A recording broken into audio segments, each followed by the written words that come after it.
بسم الله الرحمن الرحیم. ګرانو ملګرو، تاسو ته په لرن انګلیش ان پښتو چینل کې په خیر راغلی وایم. ملګرو، نن ستاسو لپاره ما یو داسې کلاس راوړی دی کوم چې د نورو کلاسونو نه ډیر بدل دی. ملګرو، په نننی کلاس کې به زه تاسو ته ښایم چې په انګلیش کې به انټرویو څنګه ورکې، یا ملګرو تاسو به پریزنټیشن په انګلیش کې څنګه کوئ. نو ملګرو، که غواړئ چې دغه ټول معلومات ترلاسه کړئ نو د هغې دپاره دا کلاس تر اخره وګورئ. زموږ چینل سبسکرایب کړئ، ویډیوګانې لایک کړئ او خپلو ملګرو سره یې شیر کړئ. د دې نه علاوه ملګرو، که نور معلومات تاسو ته کم پکار وي هغه تاسو موږ ته په کمنټ کې ویلی شئ. نو راځئ چې ملګرو شروع کړو دغه کلاس. ملګرو، په انټرویو یا پریزنټیشن کې چې لومړی کوم څیز دی هغې ته وایي ګریټینګز، یعنی سلام دعا. نو ملګرو، تاسو به سلام دعا څنګه کوئ؟ د هغې دپاره دغه درې جملې استعمالیږي. یو ته وایي ګوډ مارنینګ، دویم دی ګوډ آفټرنون، دریم دی ګوډ ایونینګ. نو ملګرو، ګوډ مارنینګ به تاسو په کم ټیم کې استعمالوئ یا په کم وخت کې استعمالوئ. ګوډ آفټرنون به تاسو په کم وخت کې استعمالوئ او داسې ګوډ ایونینګ به په کم وخت کې استعمالوئ. ګوډ مارنینګ تاسو ملګرو استعمالولی شئ د سحر نه واخله تر 12 بجو پورې. دویم چې کوم دی ګوډ آفټرنون. ګوډ آفټرنون بیا د غرمې د 12 بجو نه واخله تر د ماښام 6 بجو پورې تاسو د ګوډ آفټرنون لفظ استعمالولی شئ. دې سره ګوډ ایونینګ. ګوډ ایونینګ د ماښام نه واخله تر د شپې 11 بجو پورې تاسو د ګوډ ایونینګ دغه لفظ استعمالولی شئ. ملګرو، په انټرویو یا پریزنټیشن کې د سلام دعا نه بعد خپل تعارف دی، یعنی خپله پیژانګالو به څنګه کوئ. نو ملګرو، تاسو ویلی شئ چې مای نیم از عاصم، زما نوم عاصم دی. یا تاسو ویلی شئ چې مای نیم از احمد، زما نوم احمد دی. د دې سره تاسو دا هم ویلی شئ چې آی ایم عاصم، زه عاصم یم. آی ایم احمد، زه احمد یم. یعنی چې کوم ستاسو نوم وي هغه تاسو په خپل انټرویو یا پریزنټیشن کې ویلی شئ. د دې سره سره ملګرو، بعضې کسان داسې انټروډکشن یا خپله پیژانګلو کوي چې دیس از می عاصم، مای سیلف از عاصم.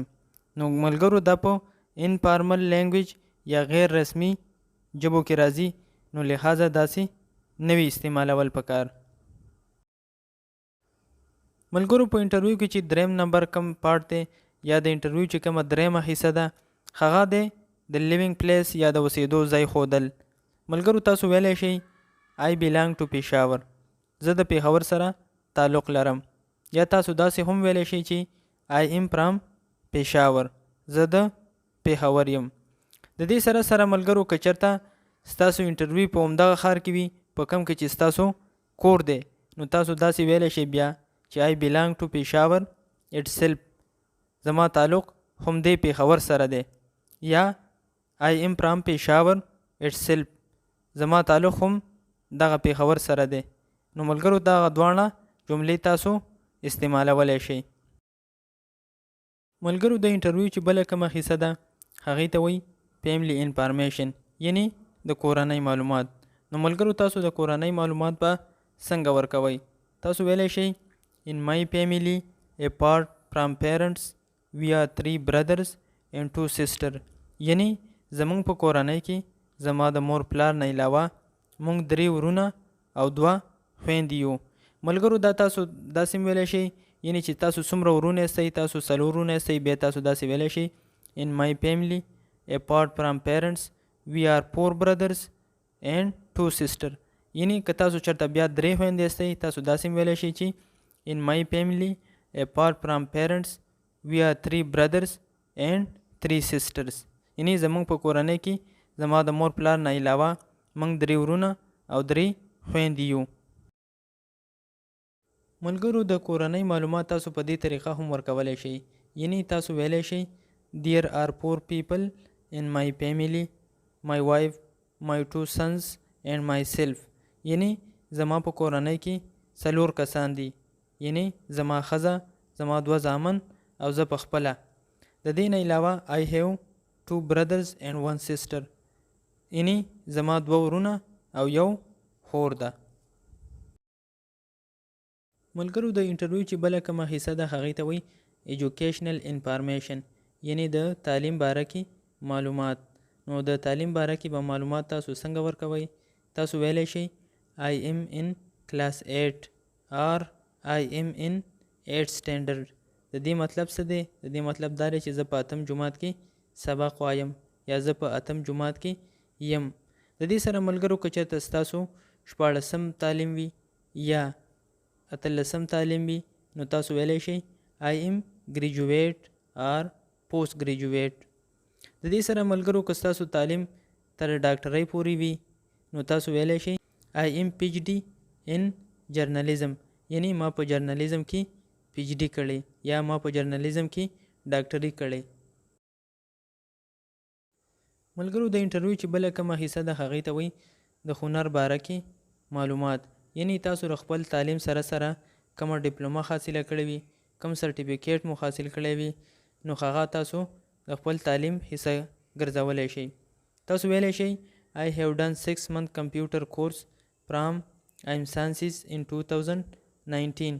یعنی ما د 6 میاشتو کمپیوټر کورس د IM Sciences نه په کال 2019 کې کړی. I am also certified in advanced English speaking. دې سره ما د انګلیسۍ ژبې سرټیفیکیټ هم اخیستی. Moreover, I have a 3 month certificate in MS Office. دې نه علاوه ما د کمپیوټر د 3 میاشتو کورس کړی. یعنی دا ټول معلومات تاسو په خپل تعارف یا انټروډکشن کې شاملولی شئ. ملګرو د انټرویو چې بله کومه حصه ده هغې ته وایي هابیز یعنی مشغوله. د دې مطلب دا دی چې تاسو په فارغه وخت کې کم کارونه کوئ. نو ملګرو تاسو دا ټول څیزونه دا کم لیست چې ما ورکړی دا په خپل هابیز کې شاملولی شئ. یعنی listening to music سندرې اوریدل، کوکینګ اخلی پخلی کول، ریډینګ نیوز پیپر اخبارونه کتل، کرکټ کتل یا کرکټ کول، سنګینګ سندرې اوریدل یا سندرې ویل. ملګرو د پریزنټیشن یا د انټرویو چې کومه اخیری حصه ده یا خاتمه ده هغه به څنګه کوئ؟ ملګري تاسو ورته ویلی شئ چې that is all about me, thank you. دغه زما باره کې معلوماتو مننه یا شکریه. ملګرو تاسو ورته داسې ویلی شئ چې thank you for taking the time to interview me. ستاسو ډیره مننه چې ما ته وخت راکو او زما انټرویو مو واخیسته.